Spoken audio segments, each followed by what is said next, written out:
தென்றல் தொட்டதும் மொட்டு வெடித்தா கொடிகள் என்ன குற்றம் சொல்லுமா?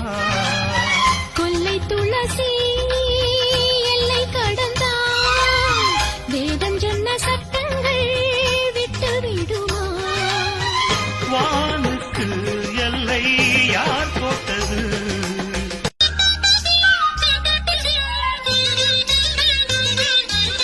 தென்றல் தொட்டதும் மொட்டு வெடித்தா கொடிகள் என்ன குற்றம் சொல்லுமா?